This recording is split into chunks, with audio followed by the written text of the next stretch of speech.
Hello there, it's Jaymz B. This is my visual podcast, my vodcast every Friday, and my special guest this time, he has a lot of famous admirers, people like Norman Jewison, Guido Basso, David Braid, late greats like Peter Appleyard, Mo Kaufman, Don Franks. I'm talking about 96-year-old Phil Nimmons. He is a clarinetist, a composer, an arranger, a jazz educator. This guy has done so much in his life, and at 96 he's got a great memory. So he's going to be at a talk in just a moment, but first, as always, listings. Want to encourage you to get out there and support some beautiful music. There's so much going on this week. Oh my word. I hope you'll visit all these clubs. Hughes Room Live, they have never been busier. I can't believe what's going on this week. Tonight, it's the French Connection. Michel Berube, or Berube, not Michael Bublé, Michel Berube. He did sing with some famous people. He sang with Chrissy Hines, he sung with Jennifer Warnes. He's doing a show tonight at Hughes Room called the French Connection, and it's about all these famous songs that were originally in French, then translated to English and became huge hits. So it'll be entertainal, it'll be edutainment, it'll be a romantic date, so bring a date and have a beautiful, he's got a beautiful voice. That's tonight. Tomorrow, Sheila Jordan is in town. She's 90. She's one of the great queens of bebop and really one of the last performing jazz greats from back in the day. Unbelievable woman with such amazing energy and a great voice. And she's going to be joined by Jane Bennett and a whole bunch of famous friends. So Saturday night, you better make reservations. I can't believe that one isn't going to sell out. And then, who else? Russell DeCarl is there on Sunday. Loved him in Pro Oyster. Love anything he does with Steve Briggs. He's just an amazing singer and a very handsome fella. Another date night. Coco Love Alcorn is in from Vancouver on October 30th. And October 31st, dress up for a Amy Winehouse David Bowie tribute called Shrine House and Stardust. Okay, Halloween, Hughes Room Live, why not? Lula.ca. Tonight, the Afterwork Global Party features Pernambaya. I've seen them before. Great band. Have some dinner. 6:30 doors, 7:30 show. And then Papiosco y los Ritmicos. Well, Papiosco is a great percussionist, and he always has a killer band. Bring your dancing shoes. DJ Suave's there as well. Salsa Saturday has Ricardo Barboza and DJ Santiago Velasquez. And Sunday, Penna Criolla Dominical. They'll be taking to the stage at noon. It's a family-friendly Afro-Peruvian freak show. It's going to be a ton of fun. And you should really go to lula.ca, see all the listings, and you can probably pronounce some of these names better than me. What else is happening? Several events during the week. And October 31st, they've got a 15-piece band called Boogeyman, playing soul and rock and all kinds of stuff. So they've also got a Halloween event happening. Old Mill Toronto, tonight, it's the trumpet master, Jake Wilkinson. He's a singer, he's a composer. Jazz FM has been playing a song of his called Colton Rain for years, and it really should be a jazz standard played all around the world. This guy's an amazing composer. Tomorrow night, Gordon Sheard and his band Sanal Alberto. I used to think Sanal Alberto was the name of a person. It's the name of a band. It's a Brazilian band. Luanda Jones on vocals, Mark Kelso on drums, George Kohler on bass, and of course the great Gord Sheard, who studied so long in Brazil, and he's such a master. So that's going to be heavy on Saturday. John McMurtry is there on the 30th, and the Worst Pop Band Ever on the 31st. Now, they're a great jazz band with a sense of humor, and they call themselves the Worst Pop Band Ever. So all kinds of great shows there. Hughes, Homesmith Bar, Old Mill Toronto, 7:30 to 10:30, no cover, $20 minimum. It's a great hang, and just steps away from the Old Mill subway station. Now, at Jazz Bistro, Friday and Saturday, tonight, tomorrow, Colin Hunter is there with the Joe Seeley Quartet, always a blast. And on Tuesday the 29th, it's Ori Dagan and Jake Wilkinson playing Ellington and Gershwin. So there's Jake Wilkinson again, playing with Ori Dagan. Ori Dagan is a social media influencer. When he's not singing, he's out there promoting, and you should follow him on Instagram.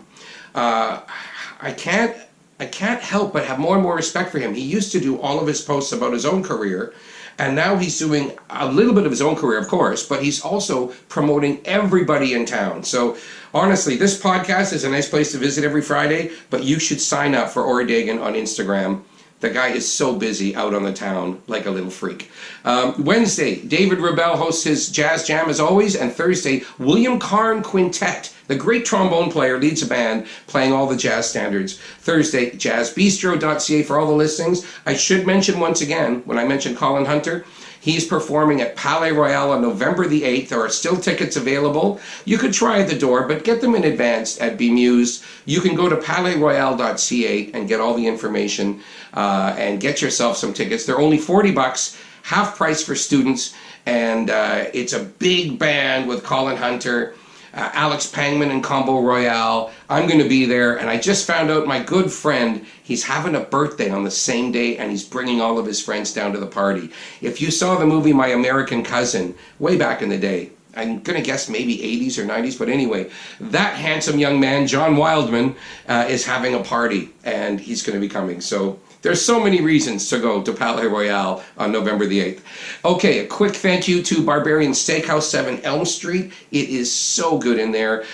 Beautiful, timeless ambience, spot-on service, a truly phenomenal chef. What more do you want?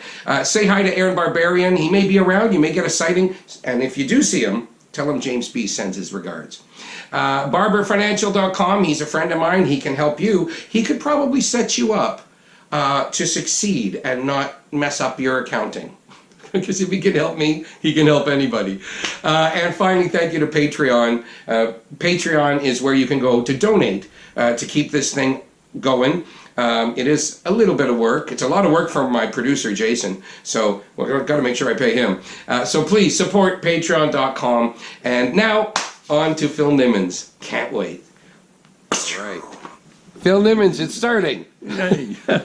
What a pleasure to see you. You were the first person I met when I started at Jazz FM, the first famous musician who walked in the door.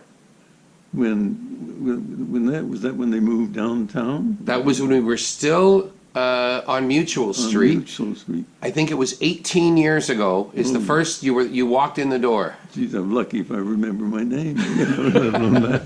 Well, then I've been shining in reflected glory ever since then. Born in 1923. Right.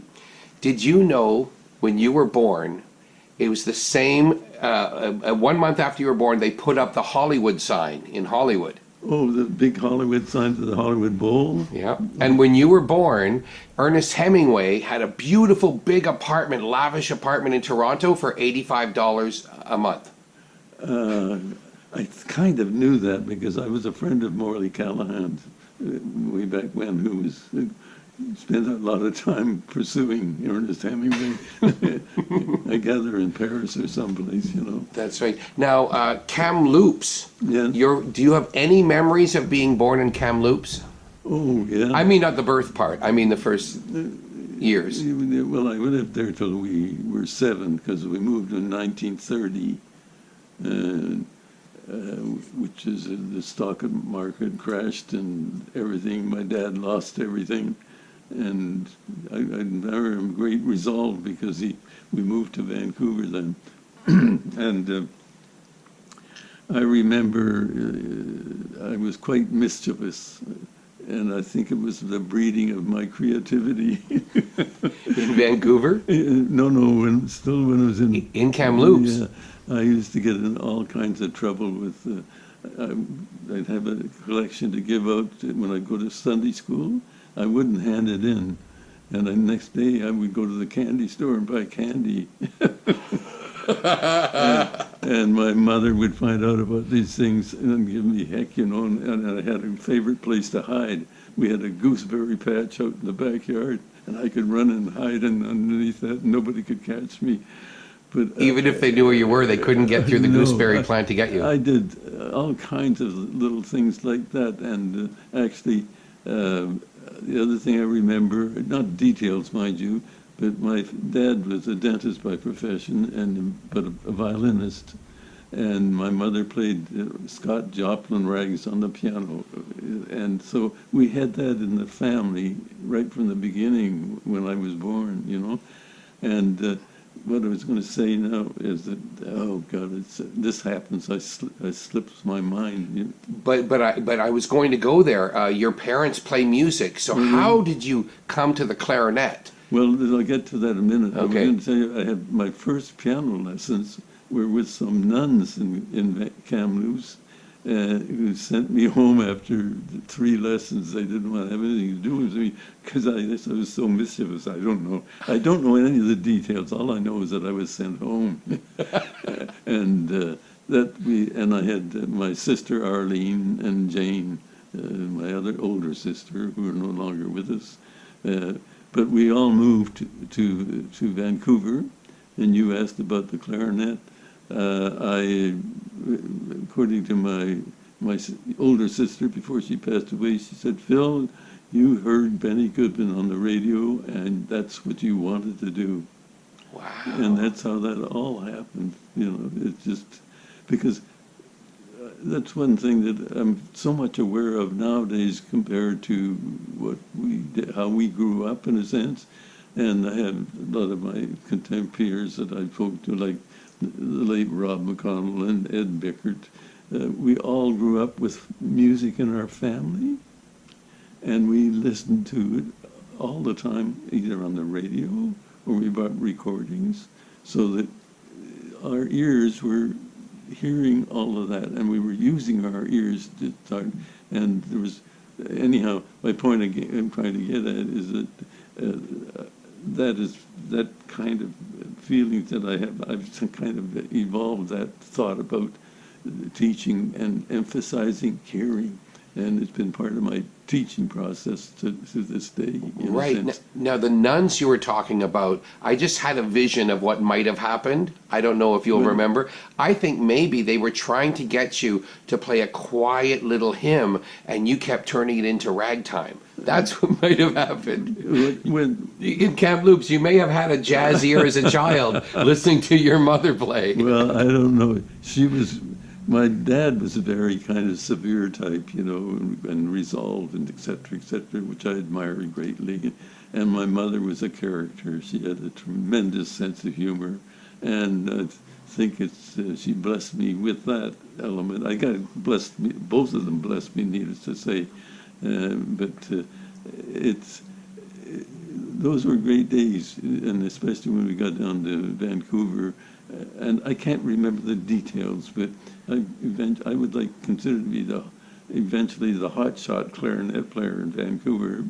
Mainly, I think, because I played a little differently. The other clarinet players, most of them were Dixieland players, and I can't play Dixieland, never could.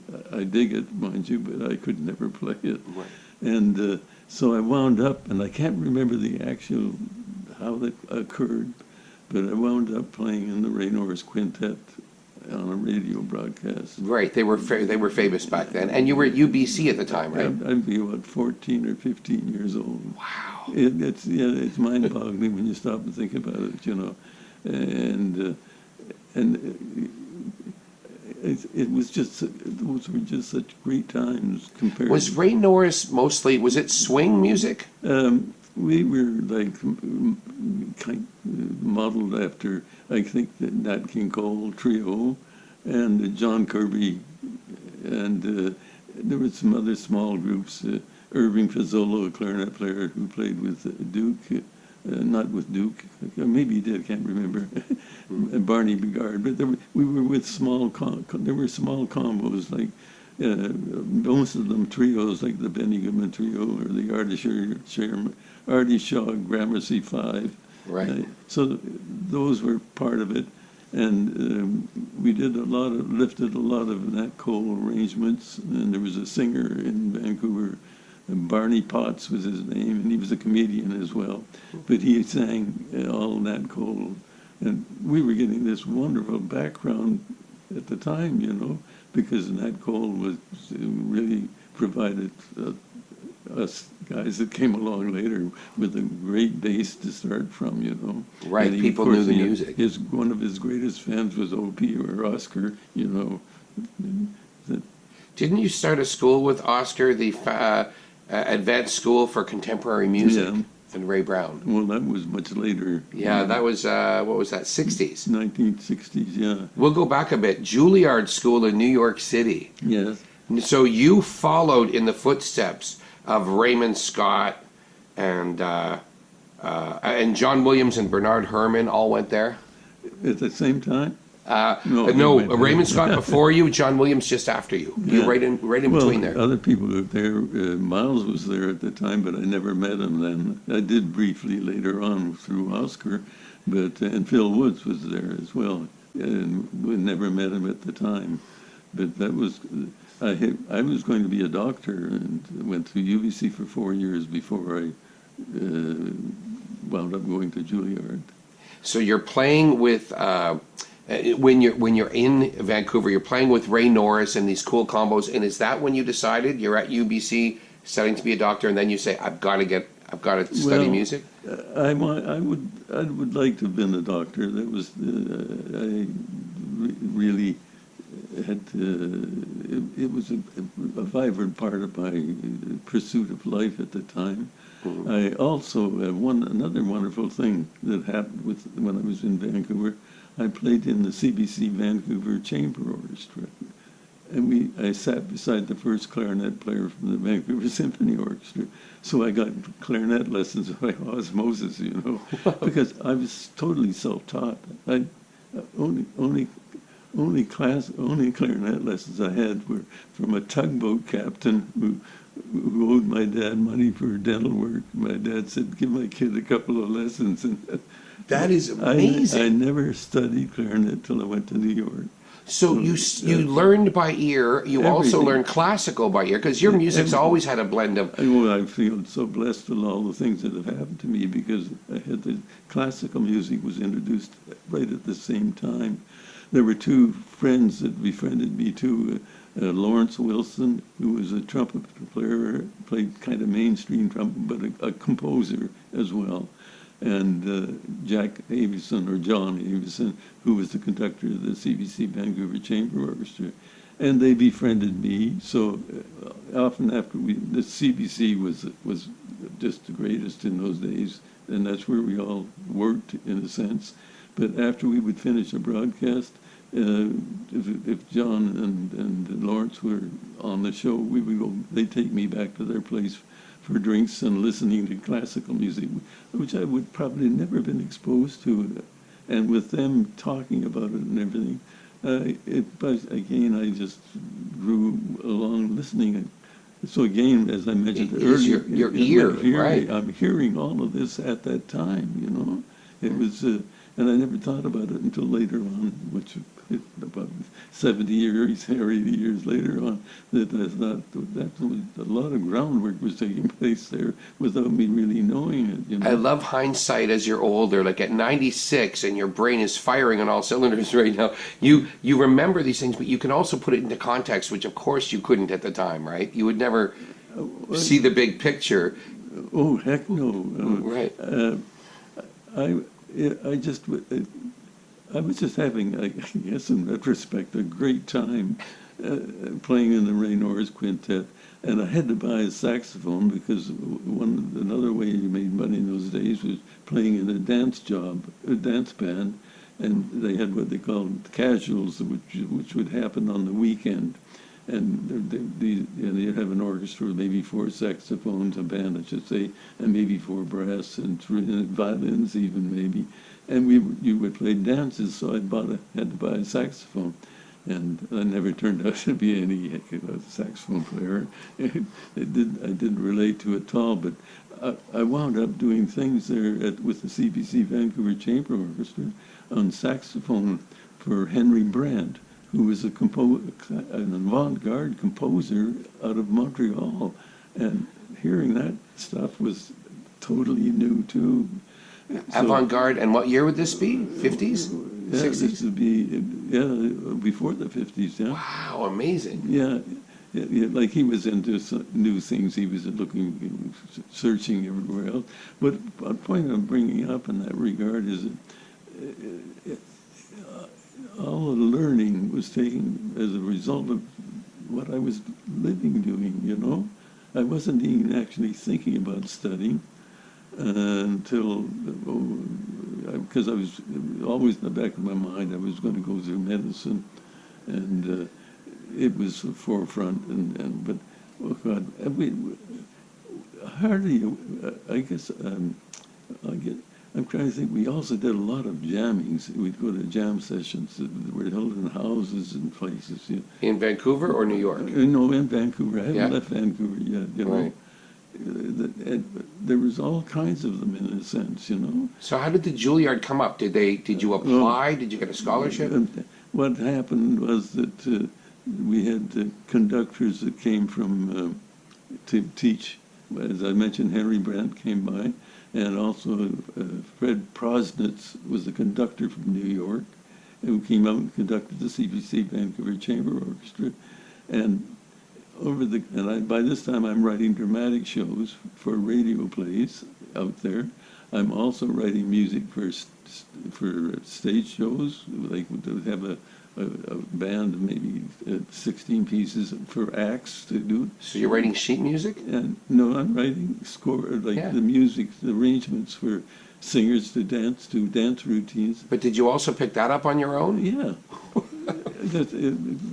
Just by doing it, you know. And that's amazing. And I wrote to the dramatic music for a war correspondent by the name of Dick Deespicker. And he wrote a radio series called Anthology. And I wrote all the incidental music for those broadcasts. And one of the broadcasts I did was I wrote some music for CJOR, I think it was. I can't remember, and the music was all written for 4 clarinets, and I wrote all the music for this dramatic show, and played on it, and wrote it all, copied all the music for $10 a show. $10 a show. Again, I can't complain about the money because the benefits from it otherwise were just so fantastic. It's amazing, but who invited you to Juilliard, or how did you know? What was the thing that made you through go there? the process of doing all that, writing all this music, John Avison and Lawrence, and also, I can't remember all of the details, needless to say, but through Prosnitz and Henry Brandt talking it up, maybe after we would do a broadcast or something, they said you should go to Juilliard. And that was talked about at that time. That's prior to going to UBC to study medicine. And I hadn't given it much thought, you know, because I did all of Lawrence Wilson's copying when I was in my teens.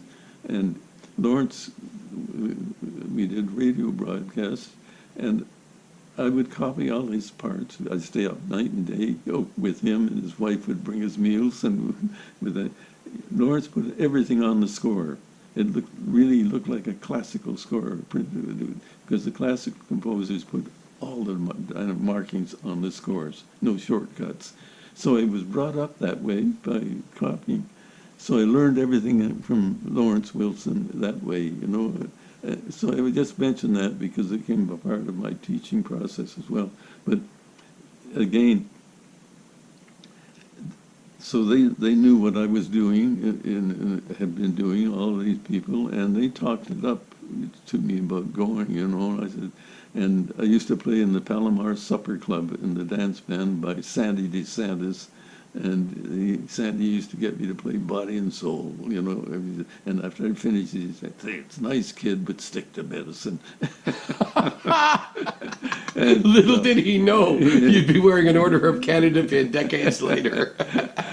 He was something, but to rip through here, you know, I went to UBC, and then of course we had a war. And I was wound up being category F because I had the opposite of broken arches. I had high arches, what they call pes cavis, and I couldn't. My feet would just gave out after I did a lot of walking or anything. So, and we were also, because I was studying medicine, we were deferred as well. But at UBC, we had to take COTC, which was Canadian Officers Training Corps. And I was still working at the CBC while I was at university and making almost as much money as my father was, and only getting through like with 56% and everything. And you had to have a 75% average to get into a medical school because there was no medical school in Vancouver. You had to come east to do that.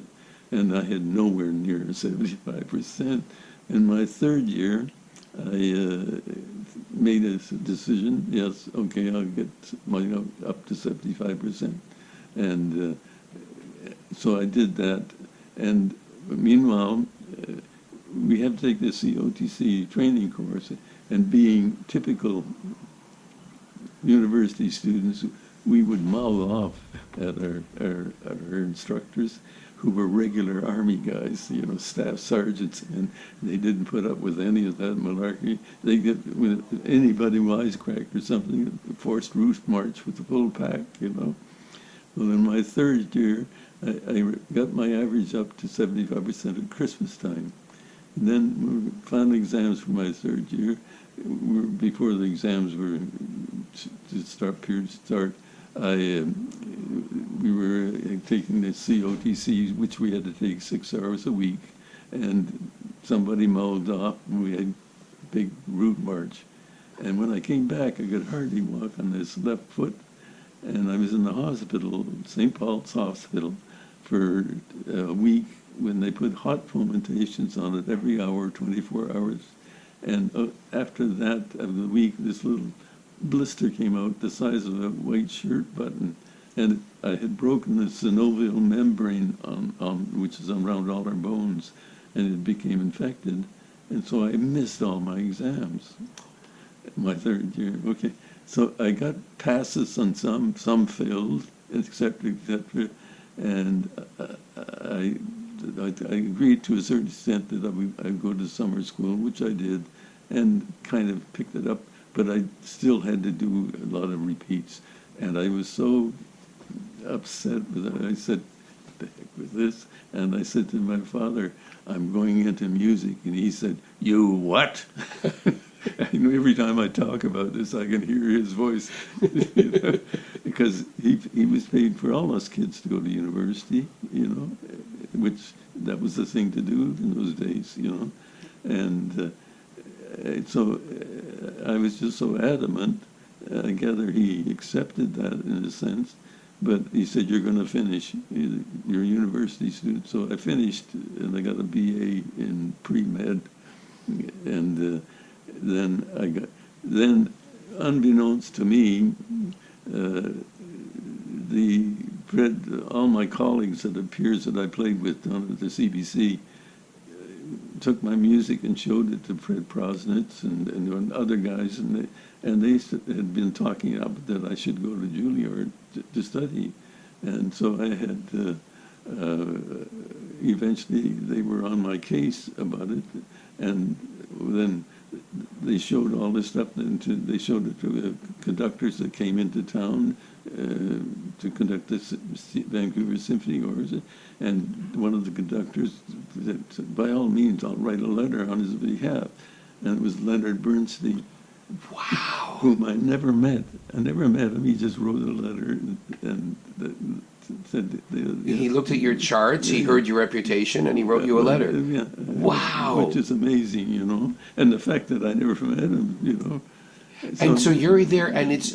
I'm guessing you're doing classical, chamber, jazz, a bit of everything there, right? A bit of everything, yeah.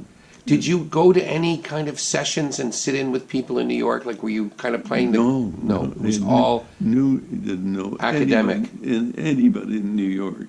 And when I went there, Juilliard was up at 122nd and Broadway, where Manhattan School of Music Jazz is now, and that's where it was. And I stayed in International House, which is right on the next to Riverside Church. which was the birth of Fearless Fosdick. You remember that? Mm-hmm. Gee whiz, I'm getting so old, nobody remembers the things that I remember, you know. But it was quite a famous church, and he was quite a famous minister because he was an avant-garde minister. He was dealing in subjects, you know, not the usual sermons. Wow. And so we would go to the church, and that was another inspiration, you know. But no, when I got to New York, I knew nobody, and I went there to study clarinet. No, I went there to study composition, actually. Yeah. Right? Right. And I got there, and I had I had taken the train down from Ottawa because I'd been to see my sister and my brother-in-law, and so I took the train down over, and I got shaved in Grand Central Station. And I had this telegram to report at 9:30. Such and such a day. I got there, and I'm here with these people auditioning for them, and they said, "We can't take you in the composition class. You have no formal training in theory or harmony." And meanwhile, I've been writing all kinds of music or anything. Right. They said, "We can't take you in the program." They said, "You have a clarinet there, play it." And I played the clarinet, and they accepted me on clarinet, and I got a scholarship. I won for the 3 years that I was there. So I never studied composition there. But that's what you wanted to do when you got there. Oh, yeah. So then you went to U of T. Well, first of Oh, all... sorry, Royal Conservatory, right, after Juilliard. Yeah, but first of all, again, this is also relevant, and it all was not planned.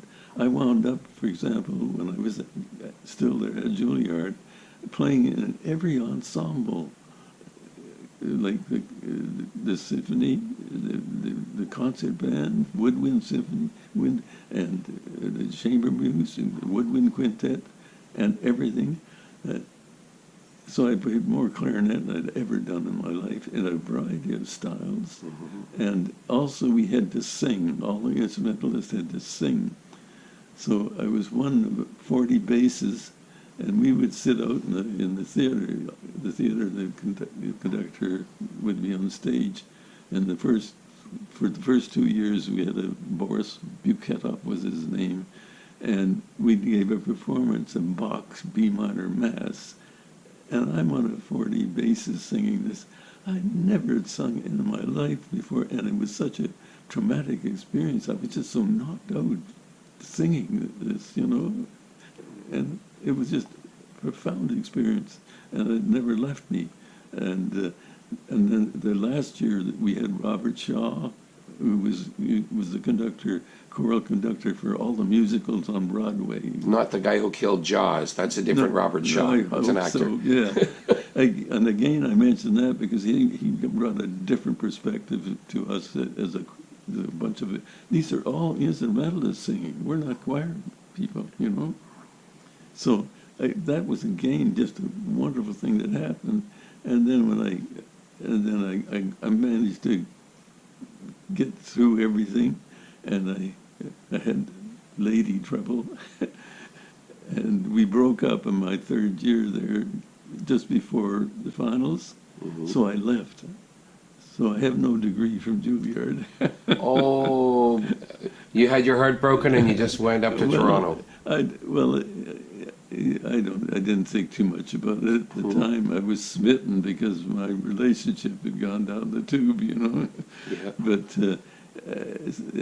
I got to Juilliard, came up to Toronto, and the first person that I met was Harry Friedman, classical composer, and we became lifelong friends. And I got into senior school, with what they called senior school at the conservatory. And I studied privately with Richard Johnson, who had come up from Eastman to teach theory. And we used a theory book of Bach. Hose was the guy who had written it. And he analyzed all of Bach's choral works. And we did that whole thing in a year with private lessons. And that again was just a mind-boggling experience to get that much involved with Bach's music and doing all the analysis.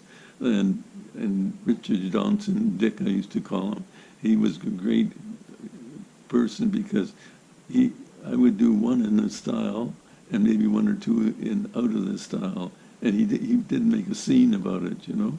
He accepted that, and he criticized me both ways. So You got some of your own flavor in there. Yeah, it was there. And so this, again, just a wonderful experience with Dick Johnson, you know, which would never expected or planned it at all. Now, you taught at U of T over 30 years. Did you study there before you taught, or did you go right into teaching? I studied composition with Dr. Arnold Walter of Walter Hall fame at the Macmillan Theatre and at the Edward Johnson Building, and he was quite the really stayed on top of you in a sense, but and I befriended, as I said, Harry Friedman, who was a contemporary composer, and got to know other composers at that time that were at the conservatory, because I met my wife to be at the conservatory too, Noreen, and I wrote a piano sonata for her, and I think that's why she married me. But she was quite a bit younger than I was. And, Bob Dorough used the same thing. He wrote a song as a way of proposing to his wife, and it worked. Who's that? Bob Dorough, who wrote "Coming Home, Baby" with Ben Tucker, and "Devil May Care." He had a lot of hit songs, but he wrote one for his wife called "I've Got Just About Everything I Need." Well. But he wanted her as the last thing, and she bought it. Well, I think your song maybe work. I think that's a good idea. I don't know, but we had all these wonderful composers: Harry Summers and Harry Friedman, John Beckwith. You just name it. And the conservatory was, we were all in a house. The conservatory was held at in a house. It was in a house. At the corner of College and University, where the Hydro Building is now. Mm-hmm. And so it was a small group of students that were there. Well, I'm just putting this together. You're telling me there was a little house on the corner where the big, huge Hydro Building is right now. Well, it was a big house. Yeah. Like with this Canadian Music Center, they had all kinds of room, because they even had a cafeteria in the basement. But the thing that happened when we were there is that I got close to all of these other composers, and we would sit and chat. We ate together, and everything was close contact. Right. And we had composers from Montreal who were studying there at the same time, and so you were exchanging ideas. There was no friction, and trying to outdo anybody. It was just interaction. Not only with the composers, but with the people who were studying instruments and vocal students and everything, you know. Who were some of the people, some musicians you knew from back then? Well, who was there? As I mentioned, Victor Felber was there, and there was Clermont Popin, who was from Montreal. He was a composer. And Harry Summers, who was a fantastic composer. They were all... Now, Rob McConnell was younger than you, but when did you meet Rob McConnell? Oh, God. Was that way back, too? That would have been much later, yeah. Because it would have been... See, I went to the conservatory when it was around 1946, I think, and I didn't meet Rob, because I met Ed Baker before I met Rob. You're really leaping around here. No, I don't mean to be. We can go back to the old. We'll get up there later. Well, do you want me to follow through on with Rob, or no? We can go. We can stick around because we're still. You're just starting now at U of T. It's probably. Is this like the 70s? Oh, Rick Wilkins, right? You knew Rick Wilkins from the 70s. Oh yes. Well, what I would say. It's important in my development, though, is that I became very, as I mentioned with Harry Friedman, but with John Weinswag, who was the great guru teacher, and he was teaching the 12-tone system, which I had kind of been, without knowing what the heck it was, writing similar, maybe characteristics of it all. And he became a very, very close friend, and he taught us all and he was a great, as I said, the guru, and actually brought about that whole style to Canada himself. And he was a very important part of my career as far as composition was concerned. And now trying to get back, we're technically we're going towards the 70s. We kind of skipped from like Royal Conservatory to U of T. The Royal Conservatory, needs to say, was down at the Gordon College and University, and I didn't go to the UT when it opened up, when the Edward Johnson building, everything.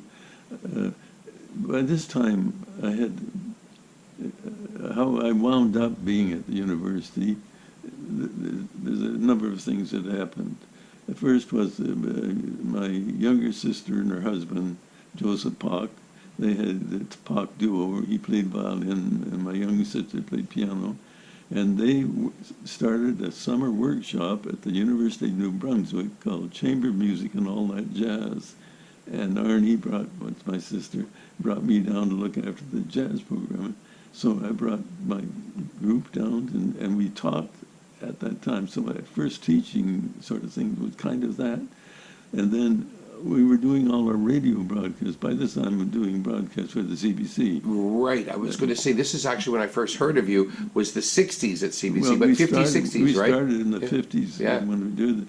And the group, and we started, and I started playing for the CBC at that time and writing dramatic music for J. Frank Willis and a number of other, all of J. Frank's writing. And Sammy Hersenhorn was the conductor of the orchestra mainly. But what I'm getting at here is all these students had heard my works, and the guys I was working with, and they decided that we should form a group and get together every 2 weeks, and I would write for them. We just played the drawers. That's all. So that's how. And we weren't even thinking about it being a commercial thing. It was just a get together, and it started out with myself and Jerry Toth on saxophone, Roy Smith on tenor saxophone, Vic Centro on accordion, Eric Trogan on trumpet, Ross McCulley on trombone, Jack McQuaid of Long McQuaid on drums, and Murray Lauder on bass, and Rudy Toth on piano. And were Rudy and Jerry related? They were brothers, yes. Oh, okay. Yeah. Jerry Toth did the orchestration for Hockey Night in Canada. Hockey Night in Canada, yeah. Mm-hmm. Absolutely. And we just got together and played and I wrote this music for them, which eventually when we got older, we thought, God, we must have been young and full of energy to play this stuff, because it was hard. And this was the Nimmons and Nine? This was called originally the Phil Nimmons Group. Okay, right. And Jerry Toth came to me, he said, we've got to add this guy, Eddie Karam. He's from Ottawa, baritone saxophone. He's got to be in our group. So we hired Eddie, and we eventually had a radio show, a series of one a year, and eventually that turned into the radio program. We're really ramming a lot of stuff in here, Jaymz. I know. Here, but when we talk like this, I'm hoping people pause, write down something you said, and go Google it and look it up. There's a lot of cross-referencing, a lot of names, but I love this, and I think students can slow down. Well, I hope so, because it's well, everything that has kind of happened to me is just, it's not really been planned, in a sense, you know. The group was formed just because these guys wanted to get together. Yeah. And which we did. And then we weren't thinking other than just the enjoyment of playing together. Right. And then we got a radio show, and first it was called Nimmons at 9. And the late Ken Dalziel, who was head of variety for CBC Radio, eventually called, that was his title. And then he realized it was me and 9, and it became Nimmons and 9. Right. And then later on, when the CBC budget got healthy, and we were had 6 brass to that, and the late Bruce Barsh, we were on the air. He said, "What are we going to call this, Phil?" And he said, "Nimmons and 9+6." So that's where the name came from, you know. But Oh, by the way, Verve, before you got the Nimmons and 9+6, Well- Verve came along and somehow put out your first record. Yeah, that was one of the first took us to, The Phil Nimmons group. That was I had met Gunther Schuller, a famous teacher and composer and musicologist in the U.S., and on trips from that we used to take trips, composition students, down to various universities, at Eastman, you know, and New England. That's where I had met. Well, he and Oster Peterson came up and heard a rehearsal of Nimmons and I. And through that, Gunther said Gunther was all gung-ho to support it. And I think he pushed Oscar, who didn't need much pushing. And through Oscar, Norman Granz, we did two albums for Norman. The Clef record was that. Mm-hmm. And we did our first commercial performance, the Phil Nimmons group, and when late Lou Applebaum, and was the first music director of the Stratford Summer Music Festival. And the year that Oscar and Duke were invited as well. Beautiful recording from that concert. Yeah. And Noreen's Nocturne is for my wife, Noreen, and which is on that recording with but we did a concert, and that was our first commercial group performance outside of, and I think we'd done maybe a couple of radio broadcasts by the time, but it brought us a little bit more into the limelight, and the CBC gave us a regular series in a sense, and I don't have too much details about that. But you did a Mary Poppins record just after that. Oh, well, we decided that we got together and we did the, boy, you're jumping around here. My brain, your brain works like a mathematician. My brain works like something else. Good luck when you see this. So, because there's a chain of events like. We can go to Mary Poppins later. I had decided that Nimmons and 9+6 now to do a tour, and so very quickly we did a tour of the Atlantic provinces. And as a carrot to get a grant from the touring office, I said, "I'll write a piece of music about it." And that was the rating of the Atlantic Suite. And we did that tour, and then we did a second tour, and by that time I had written the Atlantic Suite, they had it all finished, and there were the 4 movements, harbors, which were Halifax, mm-hmm. and when you drove around Bedford Basin at that time, you could hear the twinkling lights and bells because it'd be so foggy you couldn't see them around, you know. All right. And also islands. We had been to PEI, mm-hmm. and matter of fact, we got there in a snowstorm. My band was stuck there for 3 months, and they had almost 3 or 4 days, yeah. actually, and ate Davy Jones's locker out of lobster, which made the event very happy. But and then so that meant we had been to PEI, and I walked down the North Shore, gone up there on a side trip, and had walked down these sandy shores of North Shore all by myself. And so that's where islands came from. And I used to say when I would introduce it, it's like being with your favorite person yourself. Right. Alone, walking down the beach, PEI. And then Tides, we've been to Size restaurant in Size, and which was a great place for lobster too.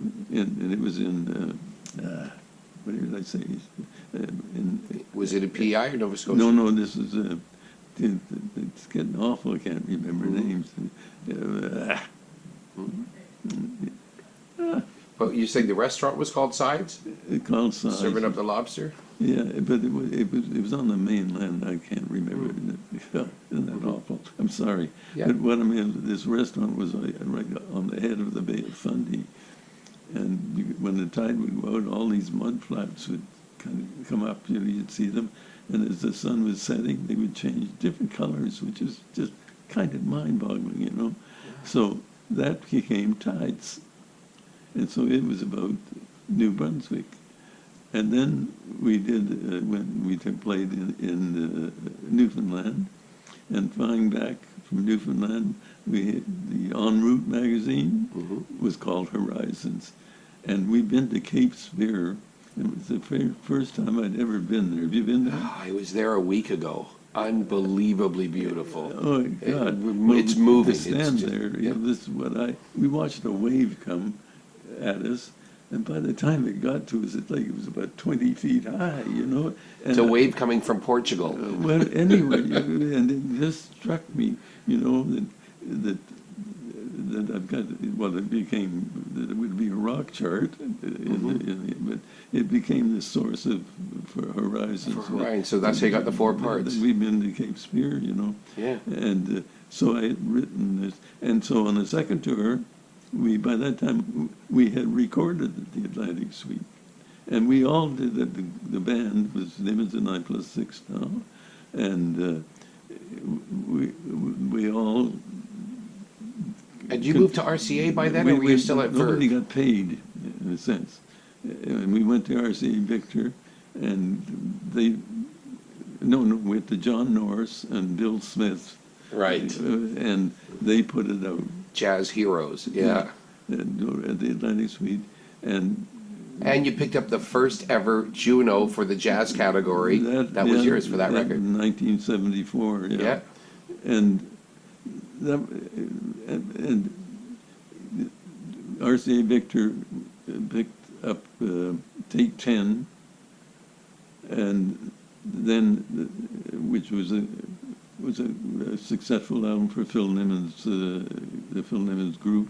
And then we were supposed to do another one, and they said, we're going to do another album of the band. And they said, no, you're not. You're going to do Mary Poppins. Because Mary Poppins Disney was doing this massive promotion of the film, worldwide. And RCA Victor was climbing on the bandwagon. And so we recorded the Mary Poppins. And It's a wonderful record. I kind of dig it, I love that record. Yeah. I have it on vinyl. I love that record. I like it too. Yeah. And it's our best-selling one, anyhow. But then RCA Victor did the next one, which was called Nimmons. What was it? Oh, there we go again. I can't remember. Isn't that awful? But it wound up having Nimmons and I, the small group on one side, and Nimmons and 9 plus 6 on the other side. Right. And Rob was in that band at that time, because this would have been later on, all of those things just kind of happened in every way. Yeah. 10 albums, over 400 compositions, I've read. Oh, yeah. And probably well over 400 by now. Oh, yes. Most of my stuff is going to the university faculty of music, and also some of it, I've had my music here at the Canadian Music Centre. Right. And this is a good segue that you've done for me now. Canadian Music Centre here in Toronto, this is where people can actually find out about your music and actually find out about sheet music and everything else. Well, the Canadian Music Centre largely has been classical music, and it was, because that's how it had its beginning, because I was one of the 8 charter members when we founded the Canadian League of Composers, which led to the development of the Canadian Music Centre, which the 2 Johns really spent all the time making that happen. John Weinswijk and John Beckwith were responsible for the Canadian Music Theatre. How many were in the first 8 in the league? Yeah, John Beckwith would have been there, but he was out of town, so there were 8 of us that signed that charter. Yeah. And which was the start of the League of Composers. Right. So. Hey, you have an Order of Canada pin. I have to ask you about that. It was 1993. Yes. Do you remember the event? Because I know people are notified a few weeks or a month ahead of time, but do you remember the event, walking up and what it felt like? It was quite an experience. There's no two ways about it.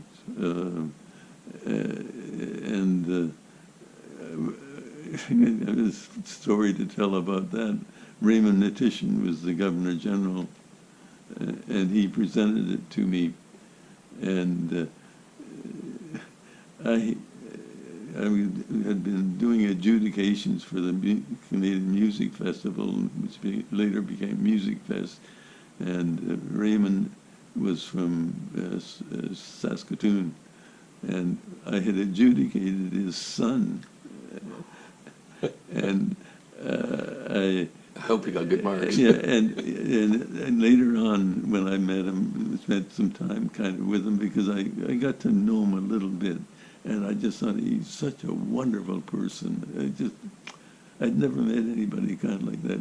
He was just friends with everybody. He had just such a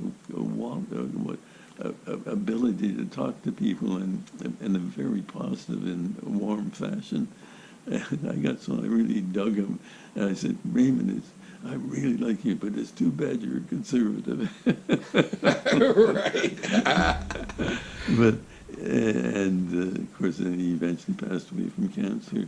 But, and I still see his wife, Gerda, at the Governor General's award. But he presented that to me, and it was quite an experience, because Minori, my wife, needless to say, went with me.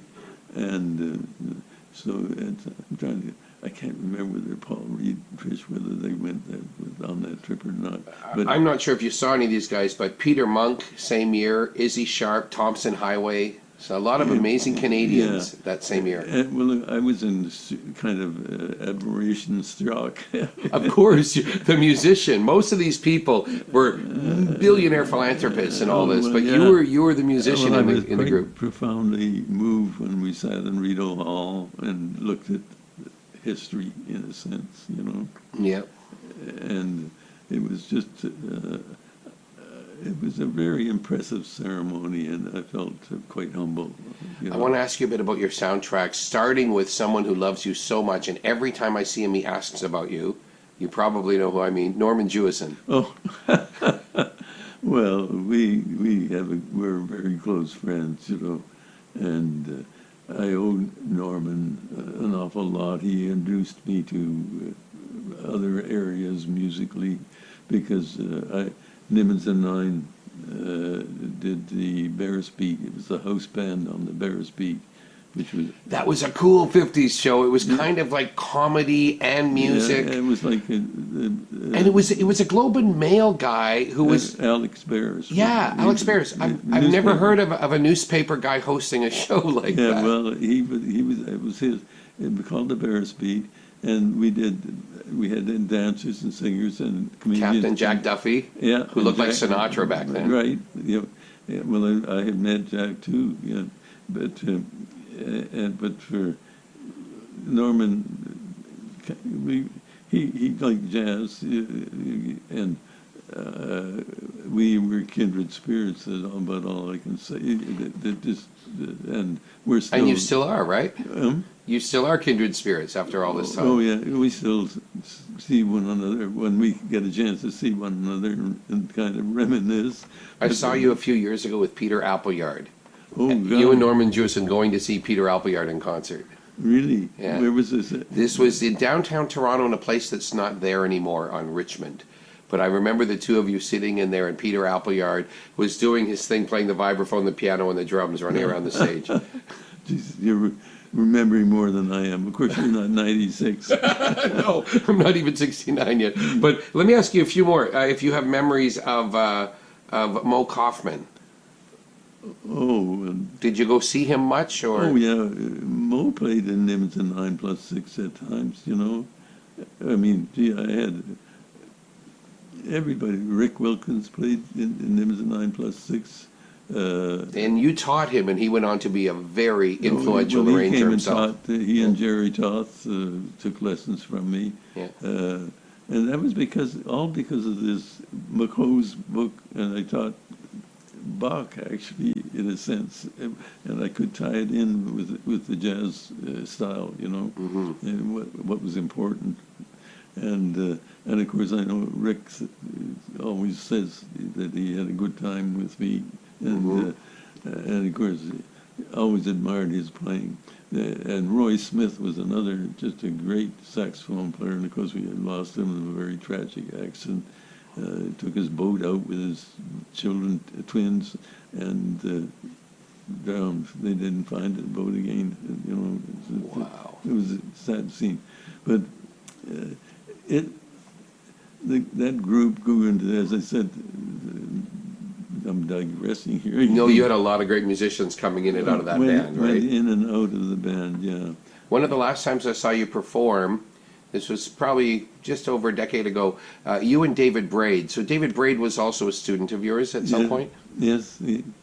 I know he said you made a big influence on him. Well, he first came when we initiated. Oscar and I started the jazz program at Banff in 1972 or 73, in that area,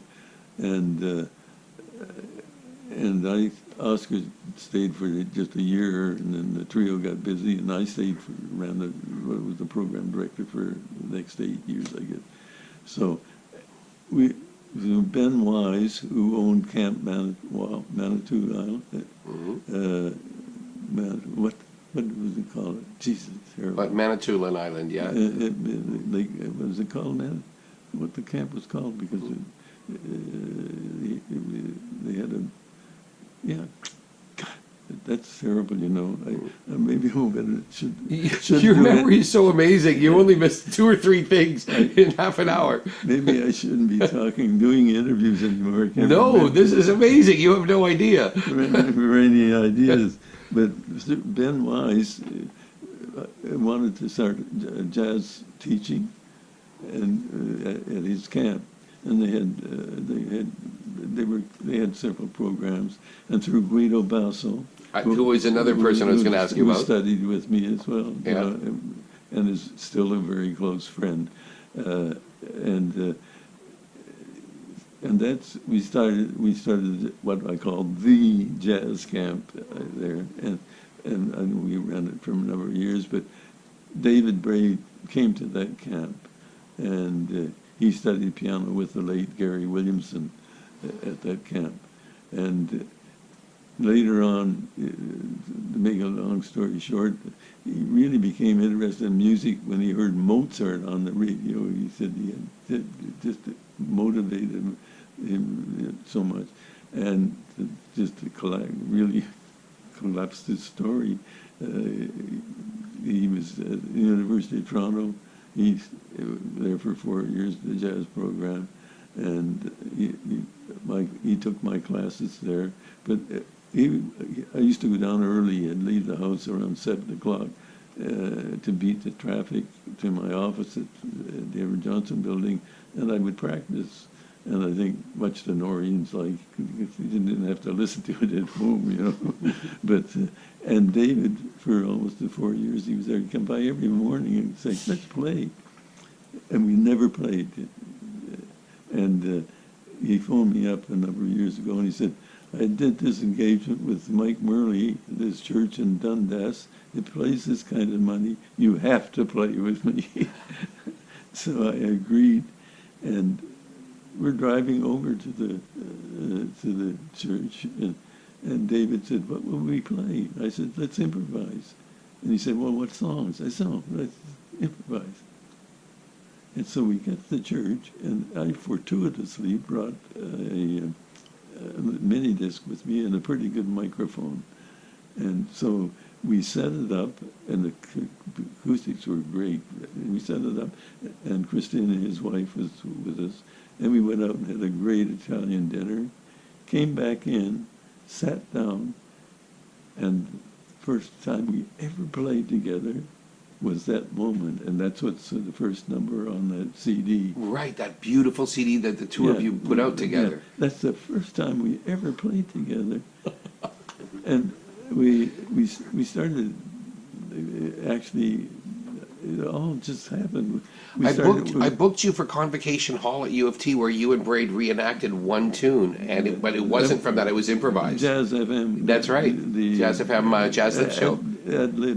Still lives or something. Jazz Lives. Yeah. Jazz Lives, and that originally was at Convocation Hall. Yeah. At U of T. So that kind of made sense to have this teacher and student doing improv music. The thing that is so mind-boggling, again, as I've mentioned it continually throughout our chat today, that this everything just kind of happened. I didn't plan thing. And David, it's mind-boggling to both of us. There's no nerves. We just sit down and start, and we could go months and then just do it again. Like I've been over the 2 years now. We have a gig maybe November at Waterloo, but we wouldn't have played since I did the Oscar Peterson International Festival, which would have been 2 years, But it's just, and it's kind of frightening. It's amazing when you have a situation like that. But when I look at it, and of course we speak during our concerts, we talk to the people, and of course they think this is a wonderful experience to be able to ask us questions and dig into what just happened, Yeah. sometime. And it's, both David and I are amazed at how this is all happening, And in the course of our conversations with the audience, they keep asking, "Well, how do you think this happened?" And I think a lot of it is that we had the talent to go with what our experiences were, in a sense, and the fact that we listened to music, all styles. And both had a classical and jazz bent. And the styles, we are a part of all styles, and we just, and it's just, I can't explain it any other way, It's beautiful. It is. It's certainly, for me, it just keeps me young. Do you still write? I'm kind of a long time. I'm so old now. My hands shake. It's very frustrating. Yeah. I've invented 4-letter words that nobody's heard. What do you do for kicks now? I mean, Breathe. You've earned it. I know. At 96, is there any place you go on, any trips at all? Is there anything you do? No, I'm finding I'm more confined now. I haven't been driving for a number of years now. And I think that I take taxis, and I think the trade-off is about even, with the insurance and gasoline. Exactly right. And besides, I've met a lot of wonderful cab drivers from India and from Africa and every places, and they've become quite close friends. Yeah. But and I'm still living at home, and my son lives with me, Spencer, and I couldn't be by myself, I don't think, any longer. I couldn't live alone. Right, you'd want one more person around, yeah. And I think I'm still at the university. I like to say my students can be young at heart, if not in body, But it's confining. I can't just go out and do what I would like to do. I mean, I have to be driven there,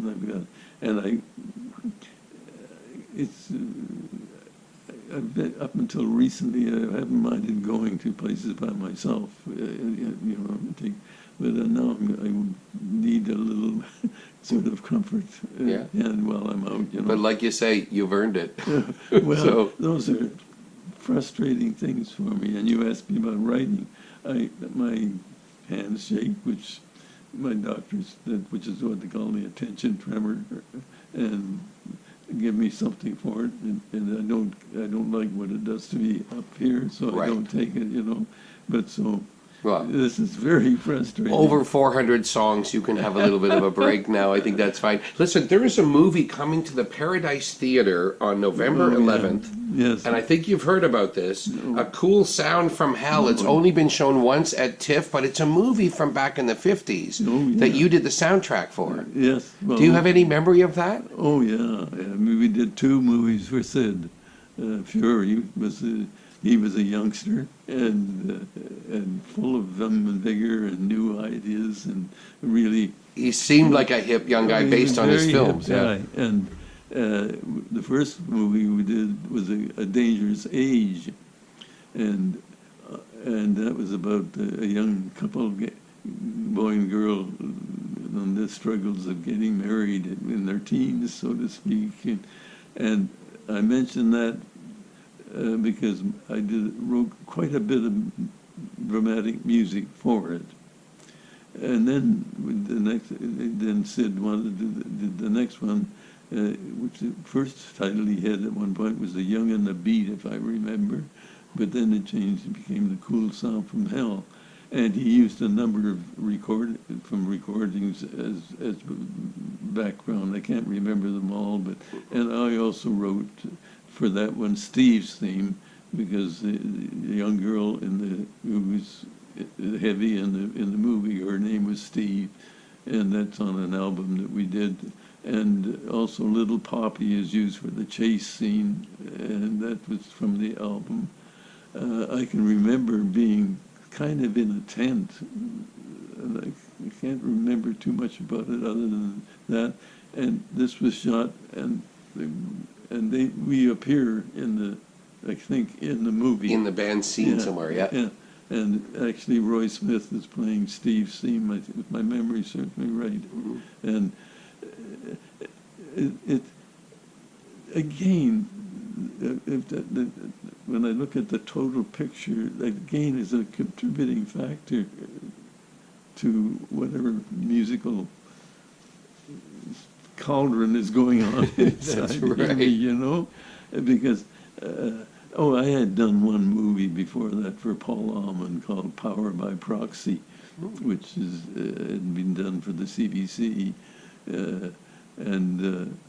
but I had done so much writing dramatic shows over the years, you know.